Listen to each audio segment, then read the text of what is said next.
Un silence soudain s'abattit sur Lupon, l'un des restaurants les plus exclusifs du centre-ville de Manhattan, tel un éclair déchirant un ciel serein. Les fourchettes s'immobilisèrent en pleine bouchée, les couverts se figèrent dans les mains tendues, et tous les regards se tournèrent vers l'élégante table du coin. Ethan Caldwell, un milliardaire blanc connu pour son regard glacial et son air sexy, se leva brusquement.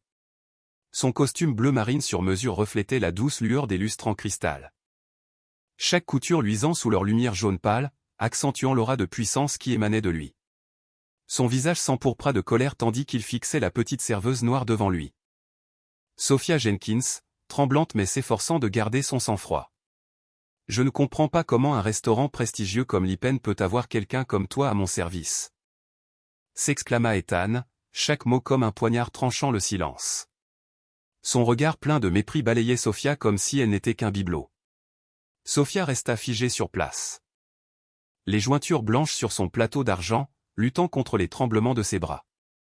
Son uniforme noir et blanc, autrefois symbole impeccable de professionnalisme, semblait un fragile bouclier protégeant sa dignité. Ses yeux marron profonds, habituellement brillants, étaient désormais voilés par la douleur et la honte. Pourtant, ses lèvres restaient fermement serrées, refusant de trahir sa faiblesse. Du coin de l'œil, Sophia vit la pitié, la surprise et la confusion se lire sur les visages des autres convives. Une femme d'âge mûr, vêtue d'une robe de soie rouge, se pencha vers sa compagne à voix basse, tandis qu'un couple de personnes âgées, assis à une table éloignée, échangeaient des regards inquiets. Personne n'osait parler. La tension dans la salle était palpable, comme si une simple toux pouvait briser ce moment. « Tu ne m'as pas entendu » s'exclama Ethan d'une voix encore plus sèche. Il pointa Sophia du doigt, affichant une arrogance flagrante. « J'ai dit, je ne veux pas que quelqu'un comme toi me serve. Je suis venu ici pour un repas de qualité. Pas pour une démonstration mesquine de ta soi-disant diversité. » Ces mots brutaux résonnèrent d'une clarté cristalline, glaçant tout le restaurant. De légers halètements parcoururent la salle. La stupeur se transformant en indignation. Même le pianiste dans le coin, qui ne s'était jamais arrêté au milieu d'une mélodie, s'arrêta de jouer, les doigts figés sur les touches. Richard Harris, le gérant du restaurant, se tenait à l'écart, pâle et stupéfait. Il n'aurait jamais imaginé assister à une scène aussi tendue et sensible dans son propre établissement, surtout sous sa surveillance. Sophia sentit sa poitrine se serrer, chaque respiration devenant plus difficile que la précédente. Toute sa vie, elle avait subi des affronts accidentels ou désinvoltes à cause de sa couleur de peau. Mais jamais elle n'avait été confrontée à une humiliation publique aussi flagrante et impitoyable. Alors que la tirade d'Ethan s'acharnait sur elle, elle se sentit au bord de l'effondrement. Jusqu'à ce qu'une lueur d'espoir la submerge en imaginant le sourire déterminé de sa fille Lily. Cette image de sa petite fille rêvant de ballet et d'un avenir meilleur donna à Sophia une lueur de détermination. « Monsieur » dit enfin Sophia d'une voix assurée malgré un léger tremblement. Son regard croisant celui d'Ethan sans sourciller, même si des larmes menaçaient de couler. « Si vous le souhaitez. Je peux aller chercher le gérant pour que vous puissiez discuter de vos inquiétudes concernant la personne qui servira votre table. » Sa réponse calme et respectueuse stupéfia Ethan. Son sang-froid, contrastant fortement avec sa rage irrationnelle, suscita l'admiration de plusieurs invités. Mais la rage avait déjà gagné Ethan. Il frappa la table du poing, projetant un verre de vin rouge rubis qui s'écrasa et tacha la nappe blanche immaculée. « Je n'ai pas besoin de parler au gérant. Je veux que vous partiez d'ici immédiatement. Tu es inutile et une honte. Comment oses-tu rester là à croire que tu es digne de servir quelqu'un comme moi » rugit-il, chaque syllabe ruisselant de dédain. De l'autre côté de la pièce, des regards emplis de compassion, de colère et de solidarité se tournèrent vers Sophia. Et à cet instant, elle comprit quelle est la dignité de tous ceux qui lui ressemblaient était au cœur d'une bataille bien plus vaste. Une décision cruciale se cristallisa dans son esprit. Ce soir allait changer sa vie pour toujours. Alors que les paroles cruelles d'Ethan Caldwell résonnaient encore dans l'esprit de Sophia, l'image de sa fille Lily brillait plus clairement que jamais. Telle une petite lumière dans l'obscurité totale de sa vie. Dans cet instant humiliant, Sophia se souvint pourquoi elle s'était poussée jusqu'à l'épuisement pour rester au Lépon. Le restaurant où les regards biaisés et les remarques acerbes étaient une menace quotidienne. La vie de Sophia Jenkins n'avait jamais été parsemée de pétales de rose. Née et élevée dans le Queens, Un quartier délabré aux confins de l'opulence de Manhattan, elle connaissait bien les rues étroites, les vieux immeubles poussiéreux et les trottoirs bondés, rarement accueillants et sûrs. Dès son plus jeune âge, Sophia a compris la discrimination, ses camarades de classe se moquaient d'elle. Ses professeurs doutaient de ses capacités et les regards suspicieux des adultes dès qu'elle mettait les pieds dans un magasin. Ses parents étaient de simples ouvriers, travaillant sans relâche pour nourrir Sophia et ses 2 jeunes frères. Pourtant, malgré tous leurs efforts, ils ne parvenaient pas à échapper au cycle de la pauvreté et des préjugés. Sophia a grandi avec la conviction que seule l'éducation et le travail acharné pourraient changer son destin. Elle a obtenu son baccalauréat avec mention et rêvait de devenir danseuse de ballet professionnelle. Mais la vie se déroule rarement comme prévu. À 20 ans, Sophia a découvert qu'elle était enceinte de manière inattendue d'un petit ami en qui elle avait entièrement confiance, mais elle a été abandonnée dès qu'il a appris la vérité. Du jour au lendemain, elle devint la cible de vives critiques de la part de sa famille et de ses voisins. Des surnoms cruels la poursuivaient dans les rues, et des rumeurs la poursuivaient partout où elle allait. Pourtant, Sophia refusait d'abandonner son enfant. Elle croyait que sa fille méritait de vivre et d'être aimée, quelle que soit la dureté du monde. La naissance de Lily marqua le tournant le plus profond de la vie de Sophia. Dès qu'elle aperçut ce petit visage, elle comprit qu'elle n'avait d'autre choix que de devenir plus forte que jamais. Sophia accepta tous les emplois possibles, serveuse dans des restaurants malfamés, femme de ménage de nuit dans des bureaux, et même lavandière à la main pour des familles du quartier. Chaque dollar était le fruit de ses efforts. Pourtant, les factures s'accumulaient plus vite qu'elle ne pouvait les payer. De vieilles dettes la guettaient, menaçant toujours de l'accabler du poids écrasant de la pauvreté. Mais les blessures les plus profondes n'étaient pas financières. Elles résidaient dans les préjugés quotidiens que Sophia et Lily subissaient. À seulement 7 ans, Lily avait déjà vu des camarades de classe refuser de jouer avec elle à cause de sa couleur de peau. Le cœur de Sophia se serrait à chaque fois qu'elle trouvait sa fille en pleurs dans leur petite chambre, son regard innocent incapable de comprendre pourquoi quelqu'un pouvait être aussi cruel. Ces moments déchiraient le cœur de Sophia, mais ils renforçaient aussi sa détermination à ce que Lily ne souffre plus jamais comme elle. Alors, quand Sophia s'est vue proposer un poste chez les Ponts, elle savait que ce serait la porte ouverte à un avenir meilleur pour sa fille. Les Ponts n'était pas seulement un restaurant haut de gamme fréquenté par les riches et les puissants. Il était réputé pour ses normes de recrutement impitoyables. Le fait qu'ils aient même embauché une serveuse noire comme Sophia était presque inédit. Elle a compris dès le premier jour qu'elle devrait travailler 2, voire 3 fois plus dur que ses collègues pour gagner le respect. Dès son premier jour chez les Ponts, Sophia aperçut les préjugés subtils de certains collègues blancs, indifférence dans la salle de pause, conversation à voix basse qui se taisait dès qu'elle entrait, et regard las de certains clients lorsqu'elle s'approchait de leur table. Mais Sophia refusait de laisser le doute s'installer. Chaque matin, elle se levait 2 heures plus tôt, repassait son uniforme pour le faire briller, répétait sa routine de service devant le miroir, mémorisait le menu du jour et apprenait même par cœur chaque vin de la carte. Elle croyait qu'en s'investissant suffisamment, elle forcerait les gens à reconnaître sa valeur. Ce soir, cependant, l'emportement d'Ethan Caldwell fit l'effet d'un coup de poing dans tous ses efforts. Pour la première fois depuis des années de lutte contre les préjugés, Sophia se sentait complètement anéantie. Le mépris flagrant d'Ethan ne la faisait pas que l'insulter. Cela a frappé au fondement même de son dernier espoir fragile, que malgré les injustices du monde, il y avait encore de la place pour la décence et la dignité. Debout dans la salle à manger la plus exclusive de Manhattan, Sophia Jenkins comprit qu'elle était arrivée à un tournant. Mais elle ne pouvait ni ne voulait laisser Ethan Caldwell ni personne d'autre dicter son destin ou sa vie. Aussi sombre que soit la route qui l'attendait, elle se jura de ne jamais abandonner. Au matin, Maya n'était toujours pas sûre d'avoir pris la bonne décision. 3 jours plus tard, elle fut réveillée par la sonnerie incessante de son téléphone. Il n'était que 6 heures. Maya. Tu as vu Twitter? La voix de Sarah était excitée. Je n'utilise pas Twitter. Que se passe-t-il? Quelqu'un a filmé ce qui s'est passé au restaurant. C'est partout. Maya sentit son estomac se serrer. Elle ouvrit son ordinateur portable et chercha. Une vidéo, vue 1000 fois, la montrait en train de confronter le colonel Mitchell. En seulement 6 heures. Elle avait fait le tour d'Internet. À midi, la vidéo avait été vue 2 millions de fois. Le hashtag #respect commanded était devenu tendance. Le téléphone de Maya n'arrêtait pas de sonner. des journalistes, des militants, des inconnus.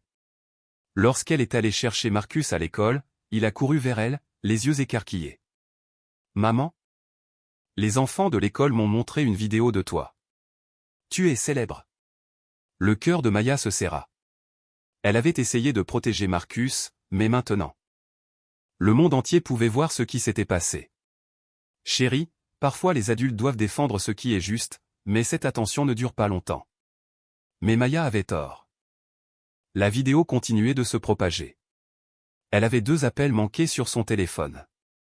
Le restaurant Sterling recevait des centaines d'appels, certains la soutenant. D'autres menaçant de boycotter l'établissement. Les chaînes d'information locales voulaient l'interviewer, les militants voulaient la rencontrer. Des inconnus lui envoyaient des messages de soutien et de haine. Maya rêvait d'être invisible, mais elle était désormais tout sauf invisible. Cette nuit-là, tenant Marcus près d'elle, elle se demanda ce qu'elle avait déclenché. Une semaine après la diffusion virale de la vidéo, Maya fut convoquée au bureau de Sterling. Elle était certaine d'être licenciée. Le propriétaire, Robert Sterling, était assis derrière son grand bureau avec 2 avocats et un expert en relations publiques. Maya n'avait jamais rencontré M. Sterling auparavant. Il restait habituellement dans son bureau du centre-ville. « Maya, assieds-toi, s'il te plaît, » dit-il d'une voix calme mais sérieuse. Les mains de Maya tremblaient lorsqu'elle s'assit. « Monsieur Sterling, je peux vous expliquer ce qui s'est passé. »« Ce n'est pas la peine, » l'interrompit-il. « Nous avons tous vu la vidéo. Nous avons aussi vu la réaction du public. » Maya attendait qu'il continue. « Nos avocats ont fait des recherches. Nous avons mené des enquêtes. Vos actions sont soutenues. Les réservations ont augmenté de 40% cette semaine. » Maya cligna des yeux, incrédule. « Je ne comprends pas. »« Tu es une bonne affaire, Maya. Les gens veulent manger là où travaille un serveur courageux. Alors, tu restes. » Le soulagement l'envahit. « Merci, monsieur Sterling.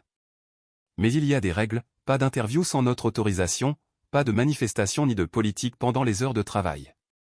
Vous représentez désormais Sterling. Que cela vous plaise ou non. » Maya hocha vivement la tête. Elle avait toujours son travail.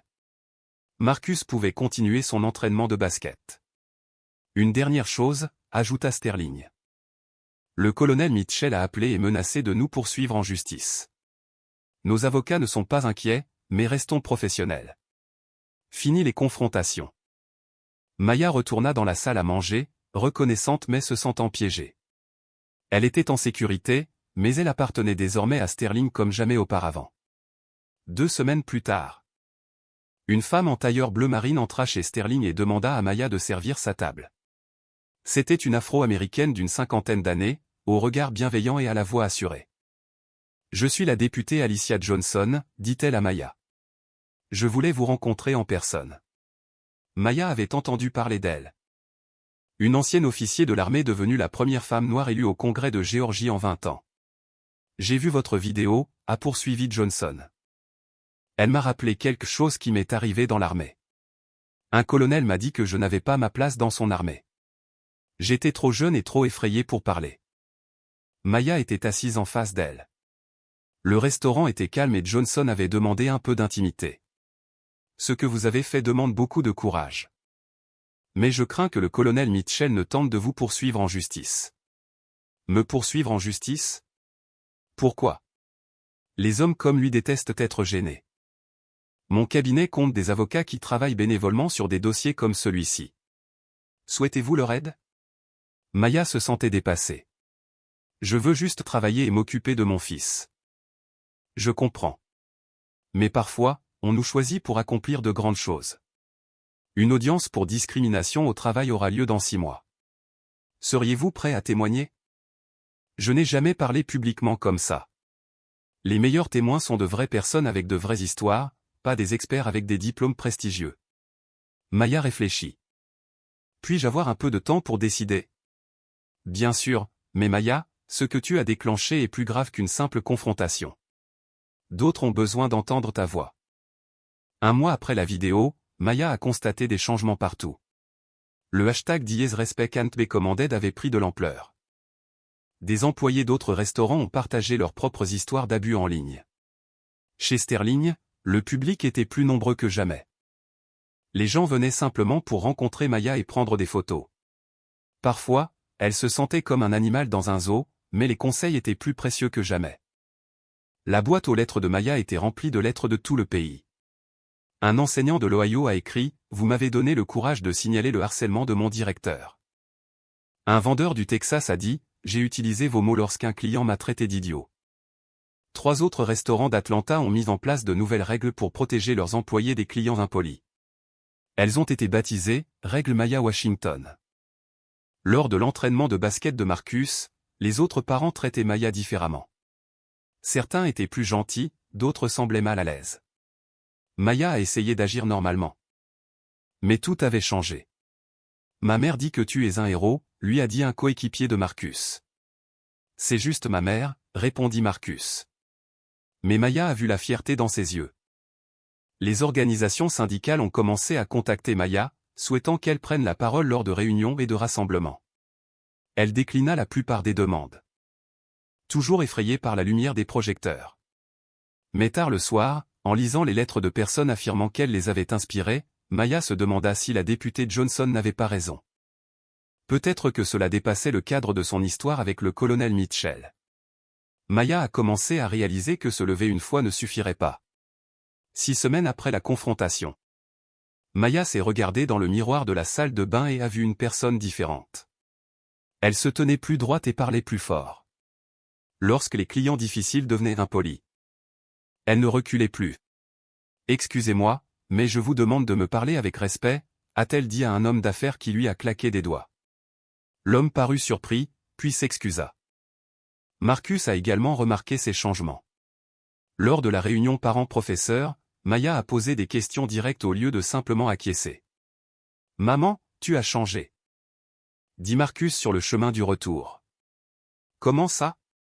Tu es plus fort, comme si tu n'avais plus peur. » Maya donnait des cours de danse le samedi au centre communautaire. Sans le vouloir. Elle commençait à parler de confiance en soi et de respect de soi pendant les pauses. « Ne laissez personne vous rabaisser », a-t-elle dit aux adolescentes. « Vous êtes aussi importante que n'importe qui. » D'autres mères du centre ont commencé à demander conseil à Maya. Rosa, une mère célibataire, a déclaré que son patron la traitait injustement. Jeannette, une femme, a eu besoin de courage pour dénoncer le harcèlement au travail. « Que ferais-tu, Maya ?» lui ont-ils demandé. Maya leur a donné le numéro de téléphone de la députée Johnson et les noms de services juridiques gratuits. Elle a réalisé que le fait de se lever avait eu un effet d'entraînement. Les gens la voyaient différemment, mais surtout, Maya commençait à se percevoir différemment. Elle ne se contentait plus de survivre. Elle grandissait. 2 mois après la diffusion virale de la vidéo, Maya est rentrée chez elle et a trouvé sa boîte aux lettres débordante. Plus de 2000 lettres étaient arrivées de 50 États. Certaines contenaient de petits dons aux $5 par-ci, $10 par-là.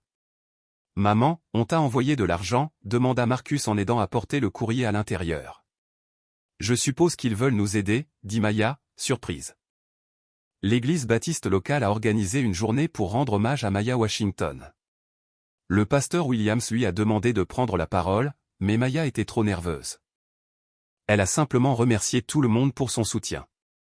3 restaurants d'Atlanta affichaient fièrement une politique de tolérance zéro envers les abus envers leurs employés, telle était la norme de Maya Washington.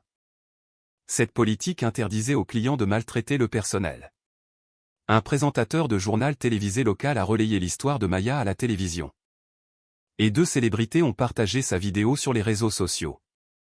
L'attention était immense, mais le soutien était réel. Plus important encore, d'autres femmes ont commencé à témoigner de leur expérience avec le colonel Mitchell. Une réceptionniste d'hôtel a révélé qu'il lui avait crié dessus 2 ans plus tôt. Un gérant de magasin a signalé un comportement similaire. Maya a réalisé qu'elle n'était pas sa première victime, seulement la première à lui tenir tête publiquement. « Vous avez donné aux autres la permission de s'exprimer », a déclaré la députée Johnson à Maya lors d'une autre visite à Sterling. Le compte en banque de Maya a atteint $1200 grâce à de petits dons. Pour la première fois depuis des années. Elle n'avait plus à se soucier de payer les frais d'inscription de Marcus au basketball. Pourtant, le plus grand changement se produisait en elle-même. Elle commençait à croire qu'elle méritait le respect. 3 mois après le début de l'affaire, la députée Johnson est revenue voir Sterling, l'air sérieux. « Maya. J'ai une proposition qui pourrait changer ta vie, mais elle est compliquée. » Maya était assise en face d'elle, nerveuse, ne sachant pas à quoi s'attendre. Il existe une organisation nationale qui lutte pour les droits des travailleurs. Ils ont besoin d'un véritable porte-parole, pas d'un politicien ou d'un avocat, mais de quelqu'un comme toi. Le cœur de Maya battait fort. Qu'est-ce que cela impliquerait? Tu déménagerais à Washington DC, tu voyagerais dans différentes villes. Tu interviendrais lors d'événements et tu aiderais d'autres travailleurs à trouver leur voie. Le salaire est de 45 000 $ par an. Maya a failli s'étouffer. C'était 17 000 $ de plus que ce qu'elle gagnait chez Sterling. Mais il y a un hic. Tu seras constamment sous le feu des projecteurs, interviews télévisées, auditions au Congrès. Manifestations. Tu n'auras aucune intimité. Maya pensa à Marcus. Et mon fils viendrait avec moi. Washington a de bonnes écoles et de meilleures opportunités. Étourdie à l'idée de quitter Atlanta, le seul foyer qu'elle ait jamais connu, Maya hésitait. Elle n'avait jamais pris l'avion auparavant. Tu n'as pas besoin d'un diplôme universitaire, Maya. L'authenticité compte plus que les diplômes. Les gens te font confiance parce que tu es authentique. Maya regarda autour d'elle le bureau de Sterling, l'endroit où tout avait changé. Combien de temps me reste-t-il pour décider? 4 semaines. Je sais que c'est effrayant, mais réfléchissez Y. Vous pourriez aider des milliers de travailleurs à trouver le courage d'agir. Cette nuit-là, Maya fixait le plafond, sans plus avoir peur. Elle essayait d'imaginer une vie complètement différente. 3 mois et demi après la confrontation. Maya se rendit au cimetière de Greenwood pour se recueillir sur la tombe de sa grand-mère Emma. Elle avait besoin de parler à la seule figure maternelle qu'elle ait jamais vraiment connue. Assise près de la simple pierre tombale, Maya dit à voix haute, « Grand-mère, je ne sais pas quoi faire. Tu as travaillé 40 ans comme domestique. Tu ne t'es jamais plainte, tu n'as jamais riposté. Mais tu m'as toujours dit d'être forte. » Le vent faisait bruisser les chênes à proximité tandis que Maya ouvrait certaines des lettres qu'elle avait apportées. Une femme de Détroit m'a dit que je l'avais aidée à dénoncer son superviseur pour harcèlement. Une adolescente de Phoenix a déclaré que ma vidéo lui avait donné le courage de parler à ses parents du harcèlement dont elle était victime. Comment le fait de tenir tête à un homme cruel a-t-il pu avoir un tel impact? Maya a lu les lettres une par une, des mères célibataires trouvant la force de se battre. Des travailleurs créant des syndicats, des jeunes refusant d'accepter le manque de respect. Je ne suis qu'un serveur de decatur, grand-mère. Comment pourrais-je représenter tous ces gens? Ce soir-là, Maya eut une longue conversation avec Marcus. Que penses-tu de déménager à Washington? Demanda-t-elle prudemment. Marcus leva les yeux de ses devoirs. Je peux encore jouer au basket? Oui, chérie. Peut-être même dans de meilleures équipes. Serais-tu heureux là-bas? Maya fut surprise par la question. Je pense que oui, mais j'ai peur. Maman, tu as déjà fait le plus dur. Tu as tenu tête à cet homme méchant. Tout le reste sera plus facile. Maya serra son fils dans ses bras, émerveillée par sa sagesse. 4 mois après le début de tout cela, Maya a appelé la députée Johnson. J'accepte le poste, dit-elle, la voix légèrement tremblante. Vous êtes sûr? Non, mais je vais le faire quand même. Sterling a organisé une petite fête d'adieu pour Maya. Rien de spécial, juste un gâteau dans la salle de pause et des mots gentils de collègues devenus membres de la famille. Vous avez transformé cet endroit, a déclaré Tom, le gérant. Grâce à vous, nous traitons mieux les gens. M. Sterling a annoncé la création d'un petit fonds d'urgence pour les employés confrontés à des difficultés imprévues. Ce n'était pas grand-chose, mais c'était réel. Maya servit ses dernières tables un mardi soir. Des clients habituels s'arrêtèrent pour lui souhaiter bonne chance. L'homme d'affaires qui claquait des doigts lui serra la main. « Merci de m'avoir appris les bonnes manières, dit-il. » Ce soir-là, Maya fit ses valises avec Marcus. Leur appartement semblait vide, mais rempli de souvenirs. « Tu as peur, maman? Demanda Marcus. « Je suis terrifié, a admis Maya. Mais parfois, la peur signifie que vous êtes sur le point de faire quelque chose d'important. nous viendrons te rendre visite. Ce sera toujours notre maison. Maya regarda autour d'elle le petit appartement où elle avait élevé son fils, travaillé à 2 emplois et appris à se défendre. Dans quelques semaines, Marcus serait à Washington. Maya s'apprêtait à prendre la parole lors de sa première audition au Congrès depuis 6 mois. Elle n'avait aucune idée de ce qui l'attendait. Mais elle savait qu'elle était prête à tenter sa chance. La jeune femme qui était autrefois devenue invisible était sur le point d'aider les autres à trouver leur voie. 8 mois après la confrontation avec Sterling, Maya était assise dans son petit bureau à Washington. Une citation encadrée était accrochée au mur. Vous pouvez commander des soldats. Mais vous ne pouvez pas imposer le respect. Sa première audition au Congrès avait été terrifiante.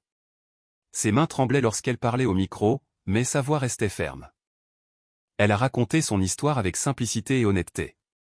Grâce à son témoignage, 3 nouvelles lois sur la protection du travail ont été élaborées. Marcus s'épanouissait dans sa nouvelle école. Il avait rejoint l'équipe de basket et obtenait de meilleures notes que jamais. Parfois, Maya l'entendait parler de sa célèbre mère à ses amis, ce qui la faisait sourire. Le colonel Mitchell faisait l'objet d'une enquête éthique au sein de l'armée. Il avait perdu des contrats de consultant, mais Maya savait que la justice avançait lentement. Elle ne s'attendait pas à ce qu'il soit détruit, mais seulement tenu responsable.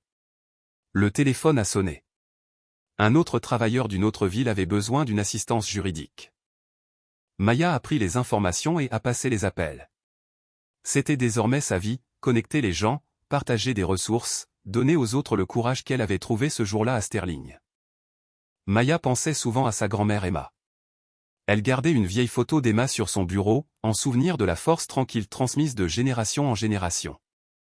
Je ne savais pas qu'une phrase pouvait changer une vie, a déclaré Maya dans un récent discours. Maintenant, je sais que cela peut changer de nombreuses vies, une personne à la fois. Le serveur effrayé était parti.